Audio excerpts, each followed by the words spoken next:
Hello and welcome to the podcast. Today is a different kind of podcast, and it came about because every week my VSA and Positivity team, we meet to discuss the business of the week.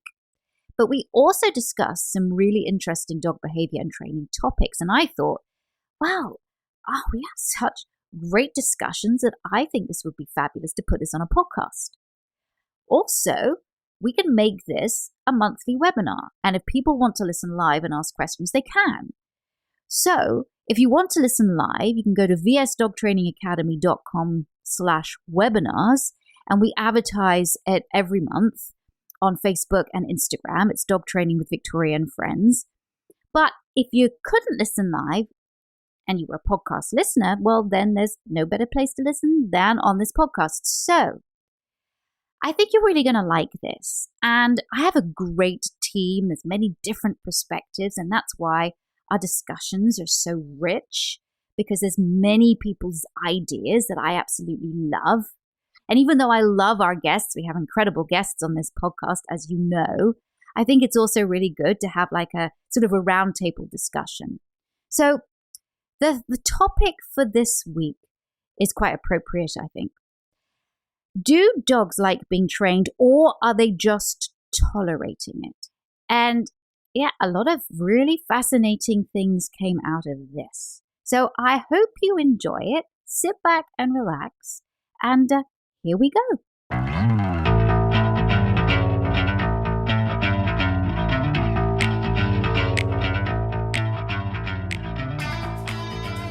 Do dogs like being trained, or are they just tolerating it? Now, when we started on this topic, we weren't really even focusing on punitive training. So we know that it's out there. We know, especially right now, that it's kind of a topic, a very large topic of conversation. But actually, that's not what started our conversation. I really don't know. And I'm not going to say I really don't think. I know. Dogs do not like being trained with punishment and intimidation and fear and shock. 100%. Why do I know? Because unfortunately, I've seen it happen so much as I have really immersed myself in that world as I learned over the years, and just literally observing the dogs that I have seen, as well as studying the science of it. Yeah, no. So we can put that aside, right? But let's talk about more in the positive community, what we call positive training. And I think that's also some sort of topic that I would like to touch on, about exactly what is positive training.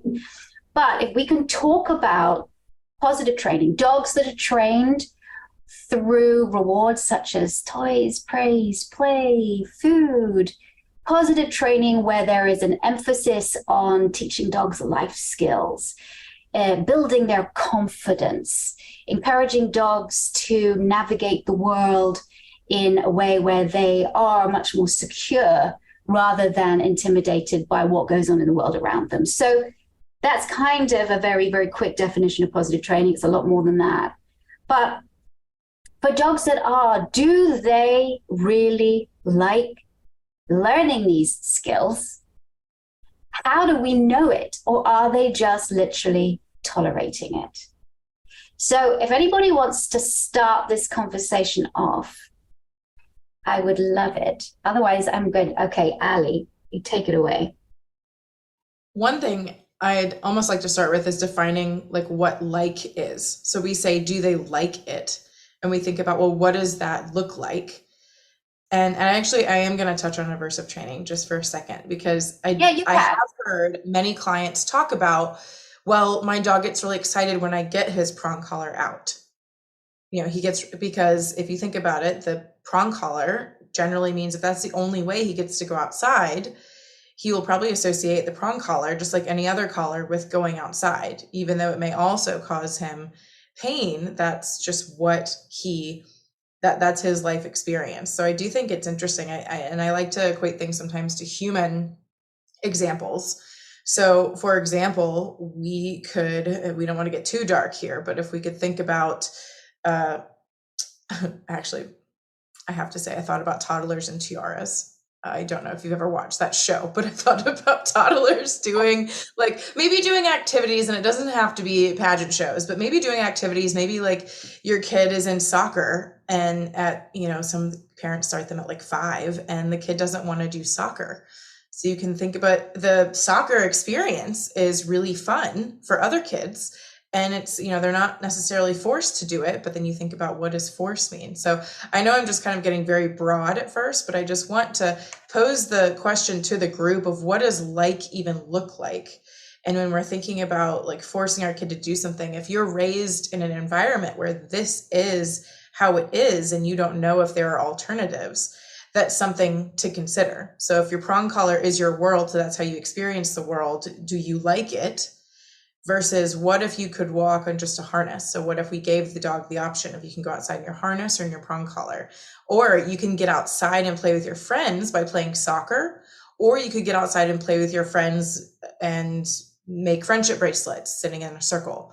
So that's kind of one thing I would ask is like, maybe if this is access to interaction with a human, if this is your only interaction with a human or your only time to get focused one-on-one time, that may be an interesting way. So a lot of questions to unpack here. One, what is like? And then 2, is this our only way to interact? So were you saying that we're seeing like from our lens? Or is it we're really having to look at the dog's body language to truly understand whether our dog is liking what they are doing or what they're being taught? But even if we do that, even if we have a prong collar and we get it out and the dog is wiggly and loose and pumped to put on this prong collar, is it that the dog likes the prong collar, or is it that the dog likes what comes after the prong collar, which means get to go outside? So I would be interested to know, would we get that same body language with a collar, a regular collar, or a harness, a well-fitting harness, hopefully, and well-fitting collar? Or, so you think about, somebody in the chat just said it's sad to think that, that may be the only interaction they get is the prong collar, to get the interaction, to get to go outside.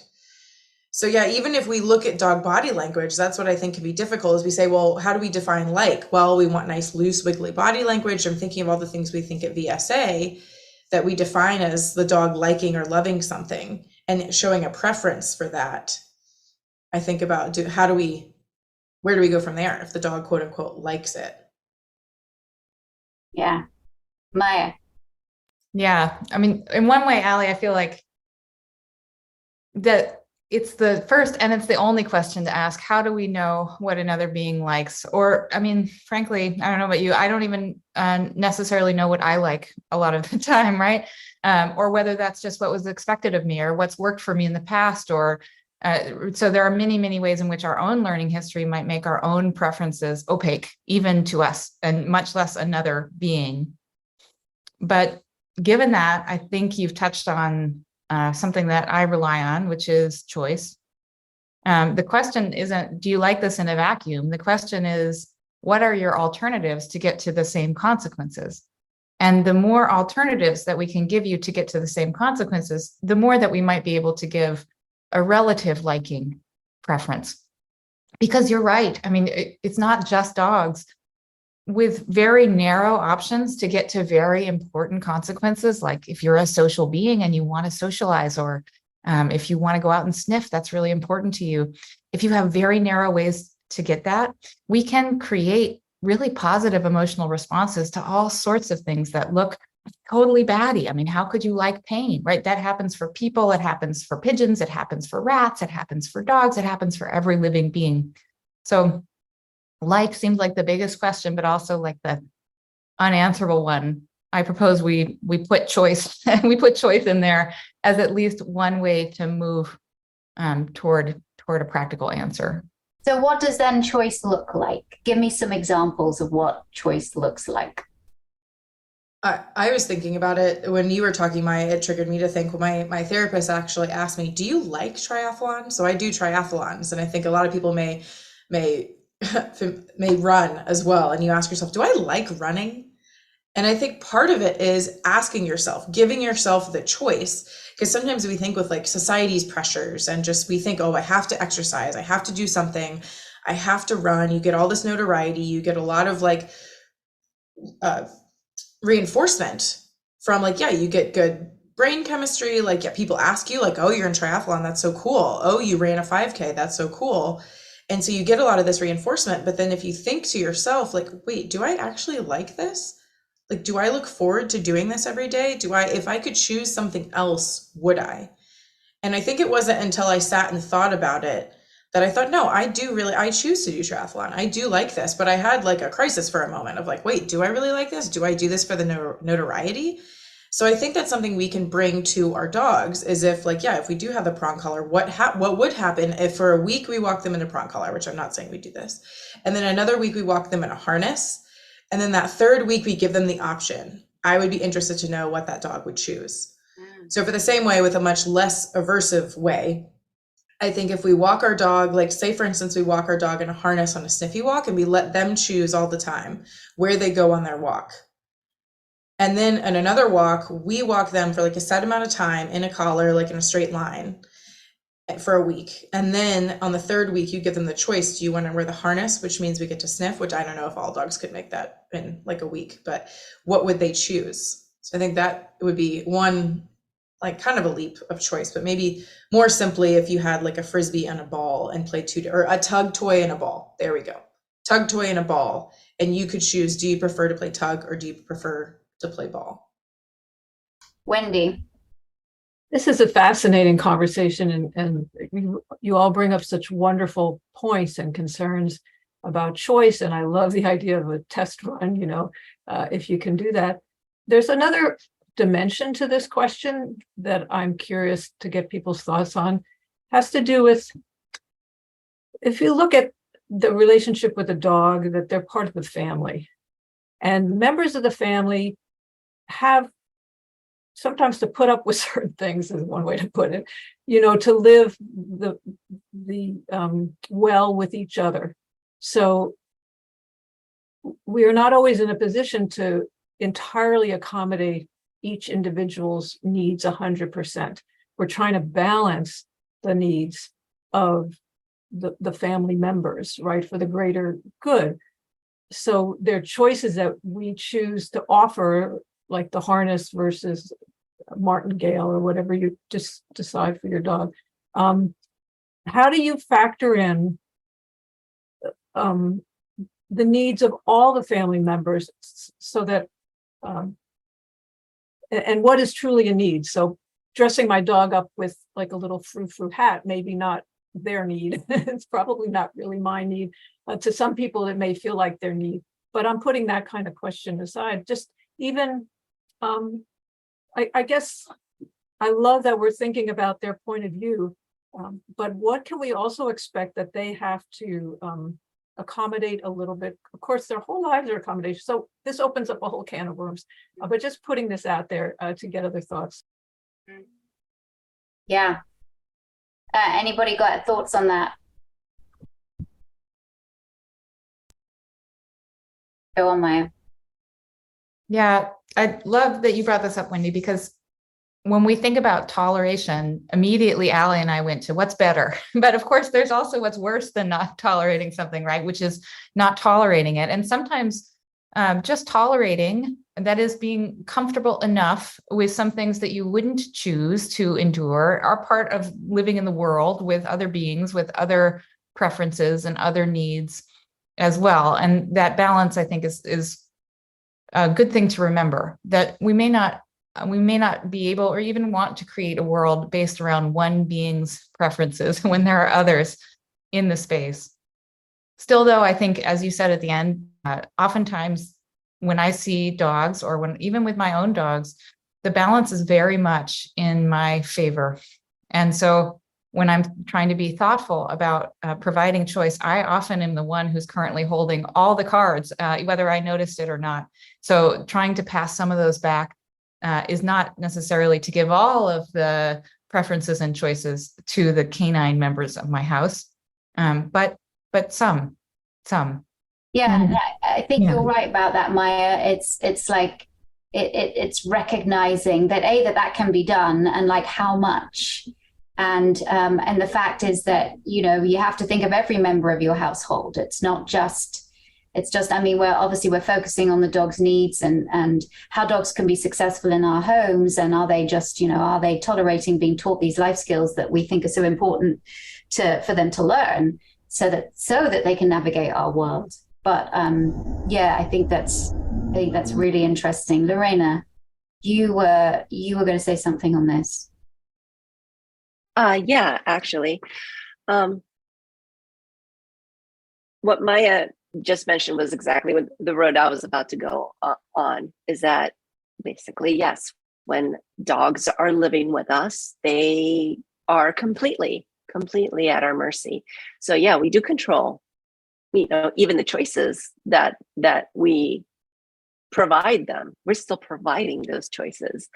And still, it's important to do it in the sense of, well, even when dogs, for example, are learning the life skills that we consider to be very, very important. I think a big part of what we're trying to teach is to make sure that we try to make it as pleasant as possible for them. That's why that positive reinforcement bit is so important, because even if it's not their most favorite thing to do, allowing that to have a positive consequence can soften it'll make their having to tolerate things that much easier. Just like on the chat, they just mentioned, okay, clipping a dog's nails, for example. And there's a lot of things that, most dogs absolutely hate that. That's not a thing for them. But it is very, very important for their health. And if we can, that there are things that we can do to help them feel better about it, and even use choice.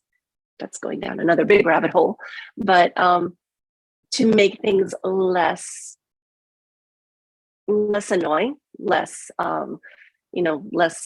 punitive. And I think that that's also a very, very big part of things.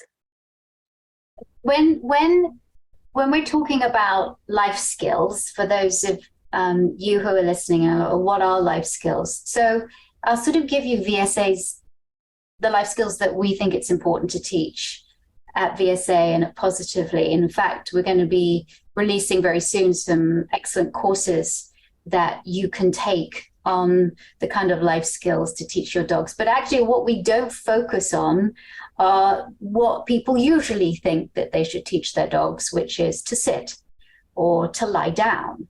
And whilst those definitely have relevance in, a skill that you can teach your dog, we sort of like to take the focus away from putting our dogs into positions where they are still and confined and don't really have any choice but to be confined in a position that might not be comfortable in the context or environment that it might not be comfortable doing that position. Do you see what I mean? So we see sit, that is so universally taught, and everybody wants to show how their dog can sit. But we take it and we go, really, what's in that for the dog? Yes, it might really just help your dog, you build up that ritual of you're walking to cross the road, and before you cross the road, you ask your dog to sit so your dog is safe and it doesn't dart out. Well, why do you need to actually teach your dog to sit? Could you teach your dog just to wait, which is just like a momentary pause? It's one of the things that we teach at VSA as a skill, that wait is literally just a pause to check in, pause just to go, hey, can we wait? Can everybody wait a second? We think that that's a valuable skill that could be used in it has so many applications. The other thing is that we still, you can teach your dog to lie down, but you really have to be careful about the context in which you are asking your dog to lie down in. And long down stays as well can be problematic. So what we do at VSA and Positively, we also teach the settle cue, because settle is something, again, a really great skill that you can use in and out of the home, where you're very aware of how and when and why you're using it. And that settle means not just a physical kind of, lie down on a mat somewhere, but it's actually also an emotional settle. It's almost like a calm as well. Then we might have something like the U-turn, the emergency U-turn or turning, that we also teach. And I love the emergency U-turn. I learned it a long time ago from Patricia McConnell. And it is a great way of getting your dog out of a situation. But also when I used to walk dogs or my grandmother's beagles with her, and she lived along the River Thames and I was a young child, we would get to a certain place in the field and then she would say turning. And the dogs knew that that cue meant that they had to turn around with her and go off in the other way. So I sort of took that emergency U-turn and I also used turning and, of course, teaching the dog that skill before you actually need it in an emergency. So things like that, the life skills that we're teaching our dogs that they might need to use in everyday life living with humans. And we can't get away from the fact that they're living with us. We can't get away from the fact that they are confined in our homes. And to be quite honest, we cannot get away from the fact that confinement does cause many different issues for dogs in homes and on the lead. It really does. If you could just have dogs roaming around everywhere, which obviously is not safe, I'm not advocating for that, or you could have your dog off the lead. No, you've got to obey lead laws. It would be so much easier for dogs, but they are confined in our homes, which keeps them safe, but that causes other issues. And I know I've talked for a long time, but yes, Ali. I was just gonna bring it together of like, we have some good things in the chat too, of looking at, if we're thinking about, like, I'm thinking about teaching settle, teaching about thinking, some people teach lie down on a mat to teach nail clipping. There was talks about nail clipping in the chat. And there was also talk about Laura and then Tiffany's cats. And I was thinking that cats could actually teach us a lot about consent and choice, because cats, we tend, I don't know, I'm just seeing right now, we tend to give them a lot of choice in the sense that when they get petted and when they don't. Now, not everybody, but like those cats just came up to you, got petted in a way maybe they liked or didn't like, and then they left. And you haven't chased them down or held them down to pet them more. And maybe they liked it, maybe they didn't. But I think what would be interesting is if you did have a place that you taught your dog to lay down to get their nails trimmed, what if instead, because one thing we do, we're teaching it positively, is we say that you can come on the mat, and if you're on the mat, I will trim your nail and give you a treat. And if you leave the mat, I won't chase you, right? But then, and I've seen it time and time again, and I've been guilty of it myself, is that we call them back to the mat. So is that really choice? Are we really letting them leave when instead your mom is calling you, hey, come on, come back here. This is where I really want you to be. Is that truly choice? So then what if we left the mat out all day? And if the dog ever got to go to the mat, then we would start the nail clipping so that they could choose. Maybe they just don't want their nail trimmed at the beginning of the day. Maybe they want it at the end of the day. But then I digress, because I think I'm in like the canine conditioning world. We're starting to think maybe we need to leave our dogs' nails longer than we should, because I would think if, like, I know when I trim my nails, I feel better. So I would think that more dogs, if we did leave it out, would choose to have their nails trimmed more if it truly did feel good. But now we're learning that longer nails can help us grip. And although we don't want them so long that we're, manipulating the paw, but it's just all these things to think about of like, wow. So when we do cooperative care, is it, we're cooperative in the sense that, yes, we're giving you our paw and giving you permission. But somebody asked in the chat, are we really, can we teach consideration? And I think that is a good question of, can we truly teach consideration in this context? I agree with you, Ali. I was watching Laura, and for those of you listening to the podcast, Laura's cat, beautiful orange cat, came up and was really what it seemed to be, Laura, and you were there. I mean, you know your cat better than we do, but it seemed to be that your cat was really seeking contact with you. He's a really shy cat, so he only comes to me on his terms. He doesn't really go up to any other people. I'm kind of his person. So he's the only one. I'm the only one that he will come up to and kind of smush my face and stuff. So when it happens, I'm like, oh, he actually wants a cuddle today. Yeah. And I mean, I really saw it. And he actually stayed for quite a long time. Yeah, I'm really surprised. There you go. And I think as well, we're talking about training, but also, being touched. And I've just had a client, and the client had a dog that was showing intense resource guarding behavior to Bones or any of the toys that he had, as well as snarling, growling, snarling, and snapping and biting people who went to go touch him. And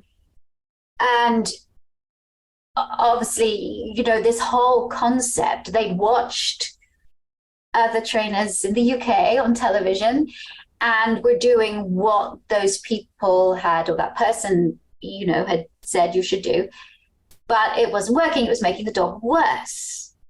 And when I started to talk to them about consent and about what happens if you actually do this, or don't tell him off.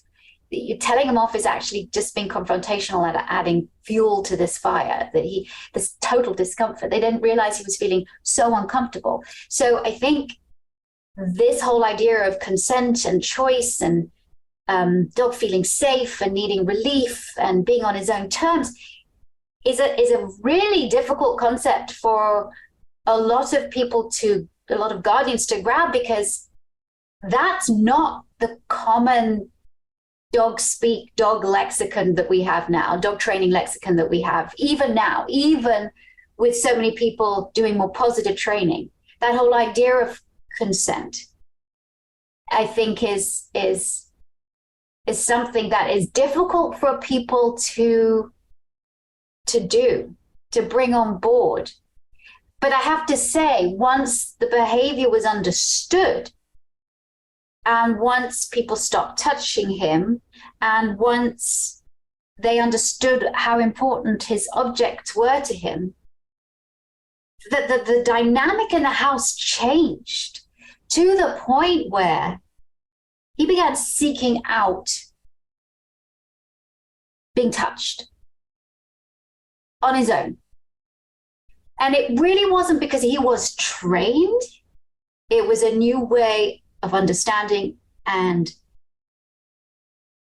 approaching him and trying to get down to his level and understand where he was coming from.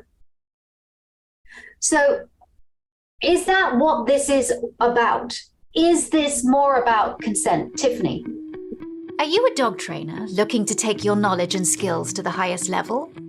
Or maybe you're a dog guardian interested in figuring out whether your love of dogs can translate into more of a career than a hobby. Or are you already working in the pet industry but recognize that you need to fill some gaps when it comes to how to manage dog behavior so that you can better serve your existing clients? No matter where you are on your journey, the Victoria Stilwell Academy has courses that can help you get to where you want to go. From our free Building Your Dog's Confidence starter course, to the powerful Fundamentals of Dog Training and Behavior course, all the way up to our flagship Professional Dog Trainer course, we have options for every skill level and budget. All you have to do is be passionate about giving dogs the best lives possible. All of our courses are available online anywhere around the world 24/7. No gimmicky sales tactics where you need to act within a certain window to enroll. My amazing team at the Victoria Stilwell Academy understands that we need to be ready to serve you whenever the time is right for you to make the jump. Whether that means dipping your toes into our free courses or realizing your fullest professional dog training dream by enrolling in the dog trainer course. So, join the thousands of dog geeks like you that are a part of our amazing and supportive VSA family today.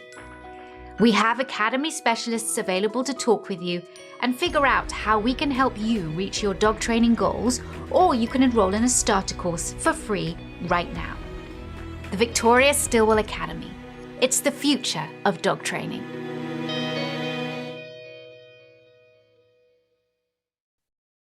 Well, I think what you just said about the understanding piece, that's been what I've been so passionate about for as long as I've been a dog trainer, just sharing with, being able to go into people's homes or work virtually and help them put themselves in their dog's shoes, so to speak, or paws, just briefly, just momentarily, possibly for the very first time ever. As you said, it's a hard concept.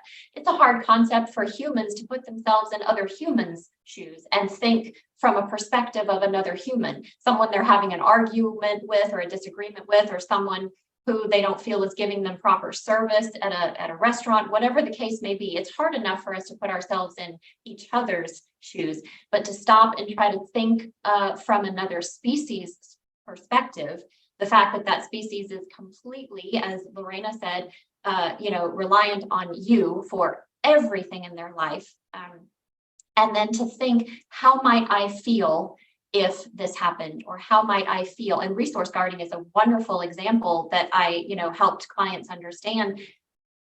You wouldn't want me to come and grab your plate of food when you're eating your dinner after a long, hard day. Your child wouldn't want me to grab their ice cream cone and take it across the room. Why would, just, if you can just think like that for 1 second, it's just eye-opening, I think, for so many people. So it sounds very simple, but it is a really hard thing for most people to do. And it's so impactful, so powerful. Once they start to think from their dog's perspective, how might I feel? Even down to what you were saying about sitting or lying down in this moment. I used to work in a vet clinic, and so many people, they were embarrassed that their dog was anxious and noisy and making a scene in the waiting room. Sit, lie down, sit, lie down. And I'm thinking, this is the last place on earth they feel safe sitting or lying down. Please don't ask them to do that. Just stop and think, how might I feel? They're here. The last few experiences probably have been either scary or painful. They were poked and prodded, and I wouldn't want to become more vulnerable by lying down or sitting in that setting. So just things like that, just stopping and thinking from their point of view. Would this feel safe to me? Would this feel comfortable to me? Would this feel good to me? I think that's really where people need to start. Yeah. So if this idea of training our dogs and teaching them life skills so that they can navigate our world, again, our terms, but yet we're giving them a little bit of choice, and we're focusing on consent. And so we're trying to be the best dog guardians that we can. What can we teach? How do we know that our dogs are enjoying themselves? And it's not just being tolerant. How do we know that? What is the proof? Anyone answer that? Yeah, Maya. I don't have a good answer, but I love the question. I think that if we bring this all full circle, sort of back to what Wendy was saying or how Allie started us off, one way, and what you just shared with the resource guarding case, one way that I feel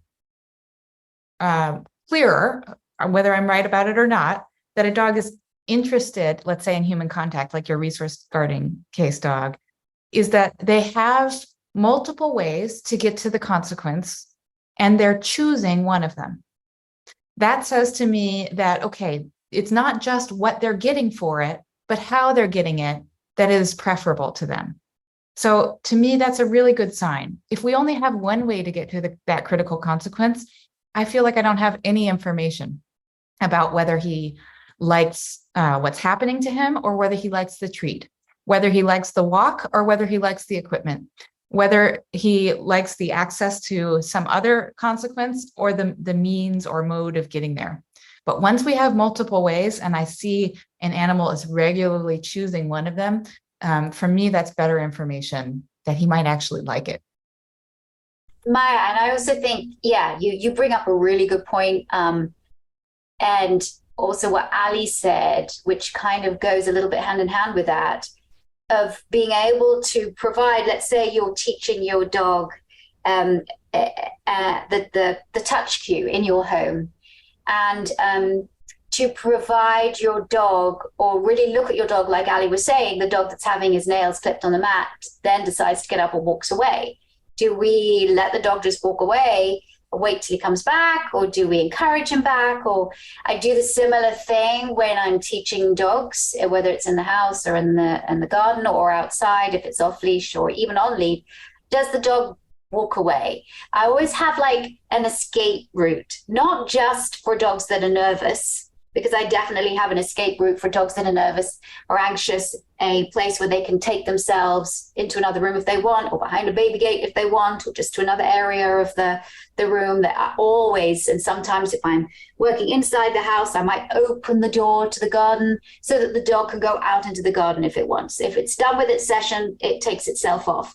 So I really like to give dogs a chance or the ability to go somewhere else if they want. And I've had dogs that have done that. I've been working with a touch cue with this one particular dog, and actually it was on It's Me or the Dog, and you can see this on YouTube. Her name is she was called Nellie, and we were doing the touch cue, and it was just a little bit too much for her, and she had to take herself out and lie in the garden for a bit, and then she came back in, and then she's like, okay, more. That's how I knew, okay, well, we're reading her body language. Like, how bad would it have been if I'm like, no, I've got to teach touch by the time I leave here today. I need to go get you, dog, and get you back here. And So imagine kind of how escape routes are good. Sorry, yeah, Tiffany. Sorry, I didn't mean to interrupt. I was just passionate about, imagine how that felt to Nellie, that this person is probably the first person, not to say anything disparaging against her guardians, but this person gets it. This person understands me, understands what I need in this moment, and provides it for me and respects that I need it. And yay, now I'm in the game again. Now I can come back because I was given that. Imagine that feeling, that unspoken, emotion, that connection that you can provide to that dog just by stopping and giving that out, or giving that experience. Yeah, Ali. That's so one thing I have a hard time with sometimes is when we use high value treats. And one of our questions at VSA is we ask 4 questions when you're stuck. And one of the last ones is your treat high value enough to meet the environment, to overcome the environment that you're trying to train in? And I think sometimes that can be a dangerous question, is that we could have such high value treats that it's worth doing something that the dog didn't really want to do. And it does get difficult when we feel like we do have to do something. Like I just had 2 dogs neutered, and there were some things that we quote unquote had to do at the vet. And it was difficult. But just thinking about, I thought about what I said at the very beginning, where I talked about a tug toy and a ball. Do you want to play with this, or do you want to play with this? And that's something you do with toddlers. When you really want them to do something, you give them 2 options of the thing, that you can either wear a green shirt today or a red shirt today. Notice we're going to wear a shirt today. Not wearing a shirt's not an option. So I do like to have, for my dog Klaus, an out. So would you like to do some training, or do you want to go lay on your bed? But the question is training going to result in high value treats, whereas the bed is just going to leave you alone? What if I gave him the high value treats also if he laid down? So one of my favorite things I like to do is end with a chew, and he really loves chews. That's even like, he prefers that to the high value treats. They're like, I guess they're fairly similar or better. And sometimes he just goes and lays down. And so I'll go give him that high value chew, and we don't train that day. Other times he'll choose to train and we get high value treats, and then he also gets his chew at the end. So I don't know, a lot of this is like anthropomorphization, but it's like thinking, is he consciously choosing that he's like, no, I do want to learn today. I want to have fun. I want to interact with you. So there's just a lot more of what I would think is potentially reinforcing, other than it's, do I want to interact with you? Do I want to move my body? Do I want to exercise my mind? Do I want to get tasty treats from you? And so there's all those things that we're saying yes to. But what I worry is, what if he is having a potentially painful day? He has arthritis. So maybe he wants to interact with me. Maybe he wants high value treats. Maybe he wants to use his brain, but he doesn't want to use his body.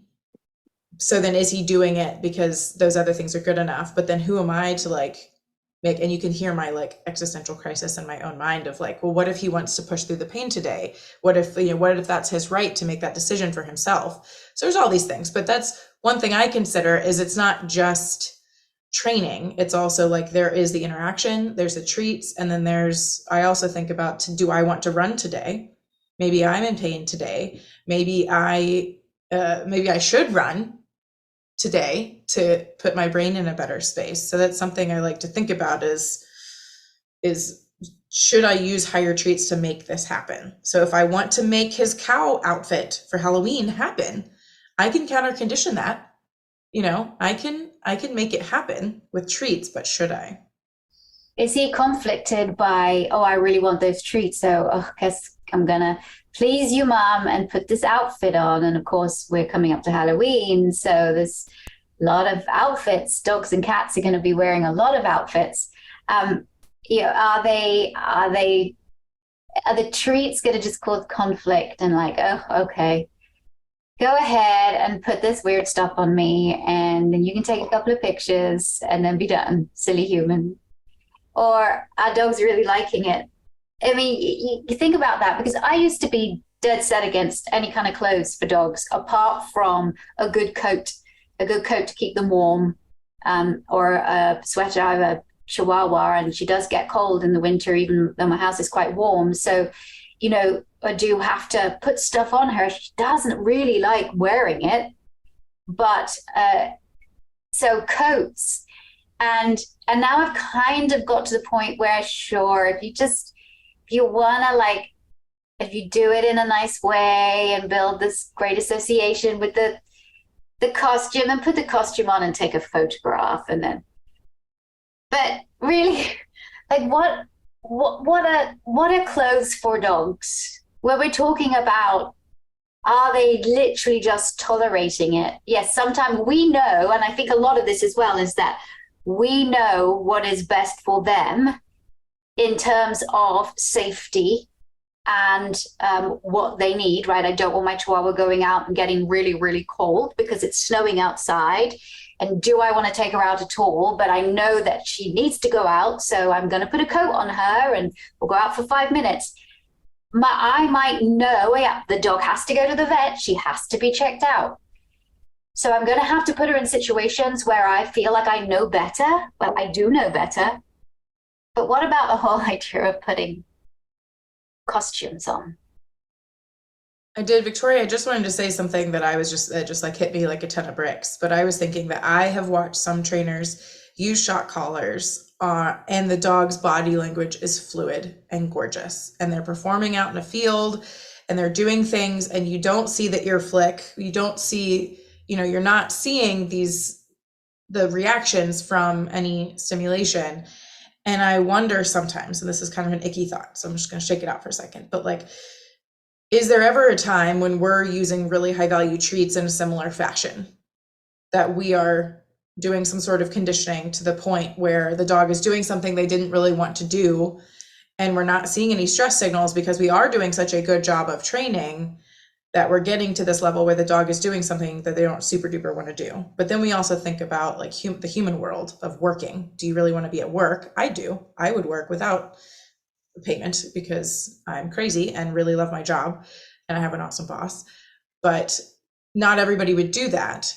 And I don't know if I could do that for a long time without getting paid, but it's something that I do think about. And I think sometimes Halloween costumes can get into that category. But again, having 2 dogs that just got neutered, we had the cones and the donuts. So we got cones and donuts right now. And so I was giving treats for keeping those on. And honestly, we had to do that. Again, maybe there was other options of suits, and we tried a couple different things, but great. They're tolerating their cones greatly.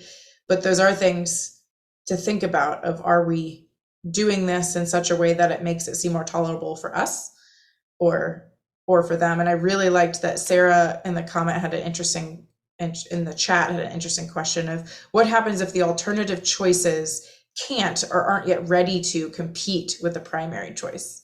I thought that was so interesting. And I find that if the primary choice is to get out of the cone or Halloween costume too, it can go the other way as well as something that's aversive. So I kind of pitched that.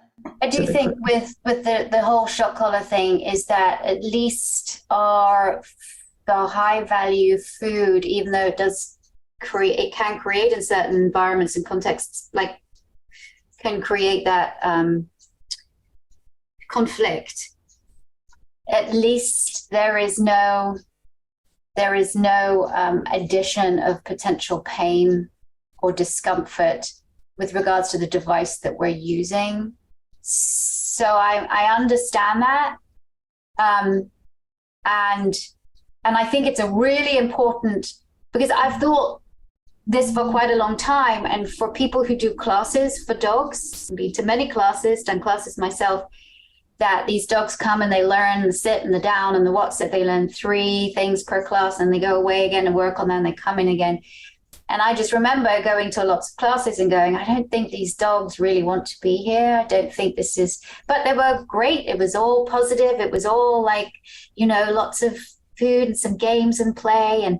But I would see some of these dogs and they were not having fun, and they were, you bought them a mat, but then they had to walk on slippy floors. And then I remember this one place was just very echoey. There was a lot of echoes, and there were some dogs that I know were sound sensitive there, and they weren't listening, and they were like, why up the value of the treats if they're not listening?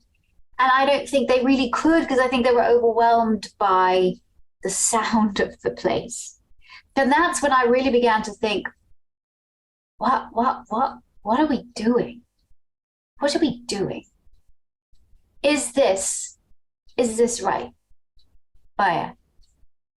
Yeah, I have had similar feelings. And also I want to be clear that I have taught those classes. I think those classes open up better lives for many people and their dogs too. So I'm very much in support of this. So this is a question about how can we do it better, not whether, in my mind, not whether we should teach it all, but how can we do it better? And so I'm thinking about that in that environment. And I just want to highlight something I've been seeing in the chat that I love, which is when we were talking about nail trimming and we were talking about the dog's response, does he like it? Does he not? Several people chimed in and said, it could be your equipment. And the very first thing that we might think about is, are there ways that we can change the environment or change the activity so that we are getting a much better experience for our dogs? We're getting done what we need to get done for their welfare, we hope, but with a much more pleasant experience for them. It doesn't always have to be that we back away and say, oh, you just don't like it. Okay, we won't do it anymore. And there are many times where we can't say that, like Allie with the cone, right? So, but it doesn't mean that we couldn't condition the cone. And so there are times where I think we might go for that. We might go for, yes, we're going to do this. Is there a way we could have a class in a less echoey building? Could we make this building less echoey, right? Are there ways that we might change that environment with a dog's sensory abilities and sensitivities in mind too? But I just wanted to say, I think so often as dog trainers, we come in a crisis. Like we don't see the dog who is whispering, I don't like my nails trimmed. And so we're seeing a dog who's really yelling it. I mean, maybe they're lunging, biting, or they may be just showing very clear fear behaviors, hiding underneath the bed every time the nail clippers come out. We don't tend to see the small stuff. And so one thought that I've had that I would love to get thoughts on from others here, I think we talk a lot about consent because we're often in a crisis, but consent is the floor. We want joy. We want yes. We don't just want okay, right? It's certainly okay is better, and having escape routes and having ways to opt out, those are better than not having those things. But for my own animals, I don't want to stop there. When I trim nails now, I grind nails because I have never mastered the art of clipping nails with a clipper. in a way that dogs enjoy. But I Dremel on my dog's nails, I grind them, and everybody crowds around. And none of my current crew was interested in nail trimming at all when I got them, and they all had a history with it. So, but we didn't start there. We started with consent, but I wouldn't want to stop with consent. Yeah. Yeah, Wendy. These are wonderfully interesting points you raise. It makes me think what Maya's describing is something called attunement, where you're attuned to the dog. And so the other element of this is that what's aversive for one individual is not necessarily aversive for another. And there's really interesting research with kids, but when you think about kids too, as a comparison, their eye contact is something that we often encourage. We think that's a point of connection. You look and it's a showing respect and interest. Well, there's some cultures where it's not, it's actually rude. And there's some individuals who, for neurological reasons, it's actually aversive to make eye contact, right? And yet if you're neurotypical, you want that eye contact, you crave it. But if you're not, you don't want it. And so there's certain teaching methods in that sphere where if you focus too much on eye contact, you're actually not serving certain children. So it's when we think of being attuned to dogs, is there that kind of individuality and being attentive that way? You bring up such a good point, Wendy. You really do. And I know those dogs that have difficulty giving eye contact. And I think we really need to be very sensitive that there's not one training that fits all, right? Every dog is an individual, and you might want to teach attention to one dog, and your dog is giving you great eye contact, and there's this connection here, and it's great. And you might have the next dog that you want to teach because it's not listening to the person. I'm like, this dog does not feel comfortable giving eye contact, and maybe it's just with me. Maybe it's fine with their guardian, but actually doesn't really want to give eye contact to the guardian, which is like, why is that? Is it because there's this damaged relationship between them, or they just don't have that skill, or is it because the dog doesn't feel comfortable doing it, can't do it? I really do think that this is some of the things that we have to think about as much as we can. And it brings me to, as we come to a close with this, it brings me to studies that have been done by Dr. Gregory Burns at Emory University. And he was one of the first, and since a lot of people have followed suit, to do functional MRIs on dogs when they are awake. Now, usually functional MRIs are done on dogs that are sedated, but he taught his own dog, Callie, to get into a mock MRI machine that he built in his living room, and taught her over a process of months to go in there and lie down. And fast forward to the real MRI machine, and she's wearing her ear defenders because her earmuffs, because they're very loud MRI machines. And she goes into the real thing, and she lays down still for 3 minutes. And they are, for the first time, able to see inside a dog's brain that was positively reinforced to go into the MRI machine. Whether she really wanted to or not, she definitely, she'd get a lot of fun things for doing it. But they were able to see what's going on inside the dog's brain for in real time. And one of the things that they did, they've done a lot of different not experiments. I'm not saying experiments, but they've done a lot of, put the dog in a lot of different situations. And one of the things that they saw was that when the dog, a piece of food. So, for example, the dog was trained to recognize that a hand signal meant that they were going to get food. Also, and then when the researchers gave the dog the hand signal when it was in the MRI machine, they saw a part of the brain called the caudate nucleus, which we humans have too. And that's kind of like our joy. It lights up when we feel pleasure, when we feel joy, that it also lit up in the dog. So when the dog saw this particular visual cue, its caudate nucleus lit up. And then when the dog suddenly saw a person that it knew in their field, in their line of vision, the caudate nucleus lit up. So is that saying that actually we are now can truly see that dogs are joyful when they are about to get food, or, you know, they see somebody that they really like? I know that that's probably a bit of a different conversation, but it does illustrate, I think, that dogs have that capacity to feel joy, to feel excitement, to feel, and that we can now see it. And so we don't need an MRI machine for it, but we can really focus on body language, and we can really set up our environment as much as we can so that the learning experience is a good one, as much as we think the learning experience is a good one. Because, like Ali said, you use the soccer analogy, or the football for the Brits analogy, that, you know, or sometimes a kid is not going to want to go to school, but it's learning great stuff at school.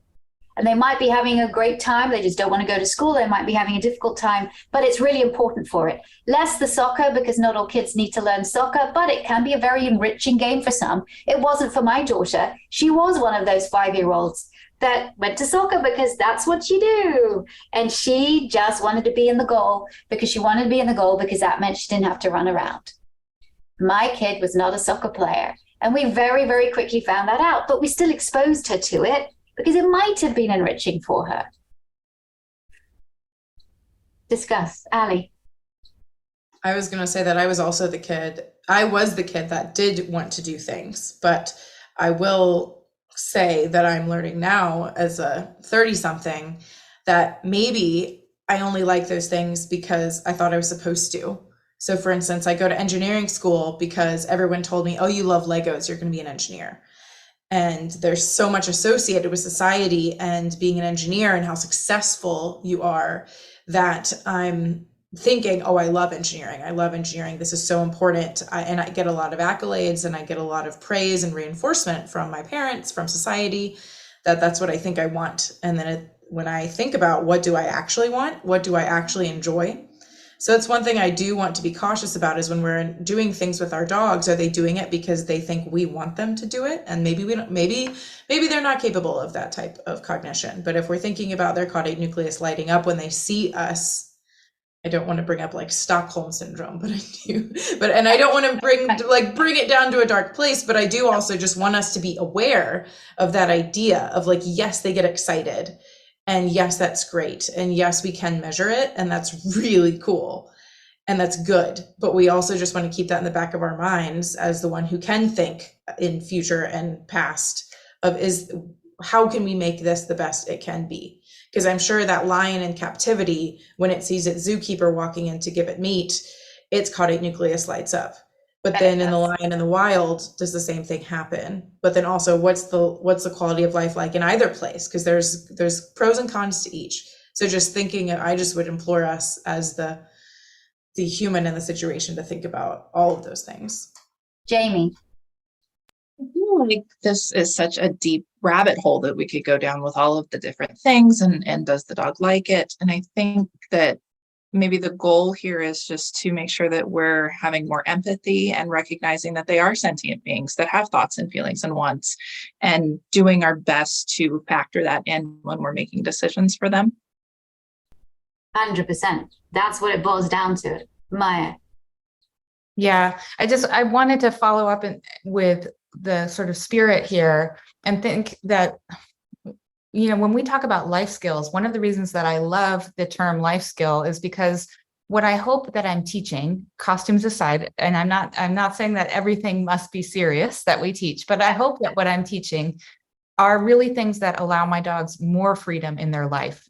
And that doesn't mean, though, that I might not teach it with some bridge reinforcer like cheese. But for instance, if I'm teaching brushing and having touch as a possible reinforcer, or being brushed might feel good for the dog, and it doesn't currently feel good for you, you're not comfortable with it yet, I might use something for now.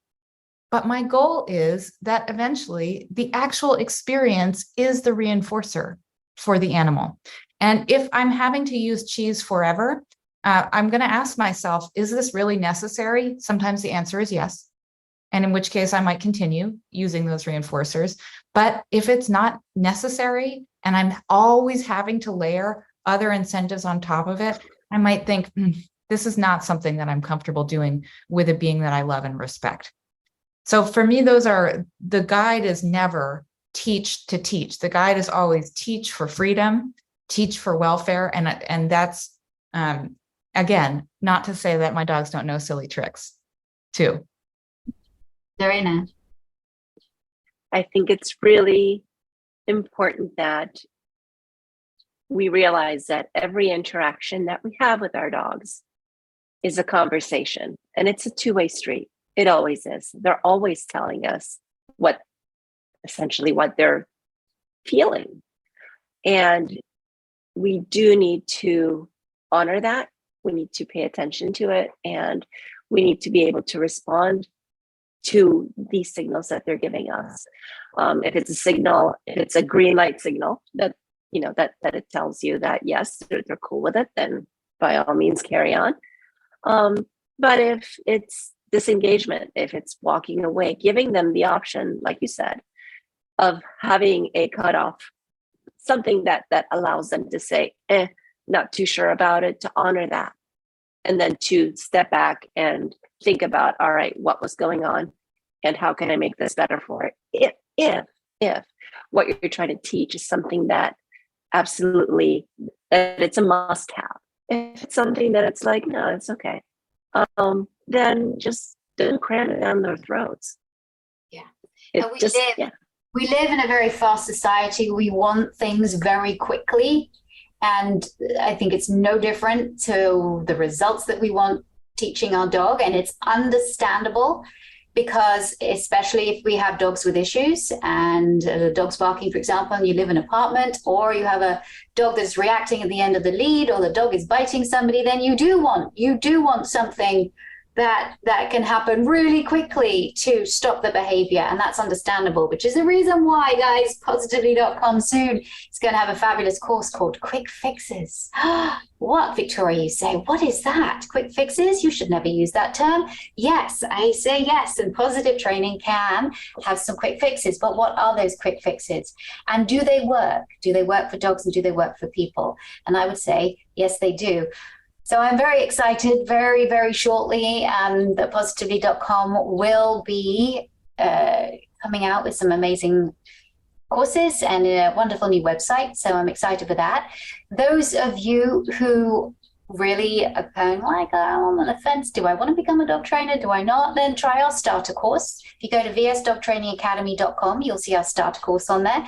Building Your Dog's Confidence. That's for free, completely free. You can take that. And then if you're kind of like, okay, well, I want to see a little bit more what this VSA is all about, you can take the Fundamentals of Dog Training and Behavior course, which is a really great 10-hour course. It's for dog lovers as well as people who want to be dog trainers. And then you get the money off that you paid for the fundamentals if you take and go on to doing our full dog trainer course. And again, vsdogtrainingacademy.com to find out what that is and come learn with VSA. It truly is a wonderful experience. It is definitely intense and you do learn a lot. So for the people that have been through it, they're like, yeah, we know, we understand. But we love you to become part of the VSA team. And truly, I just want to say thank you so much to Laura and Jamie, Maya, Ali, Wendy, Tiffany, and Lorena. We really are very blessed with your expertise and your knowledge. And I think this has been such a great discussion. Thanks, everybody, for joining us. And for those of you who have just joined us live, for those of all of your comments, we really do value your comments. And thank you so much for those. And for those of you who are listening to us on the podcast, I really hope that you've enjoyed this podcast as well. And take care, everybody, and we will see you very soon. Bye-bye. Thanks for tuning in to Victoria Stillwell's Positively Podcast.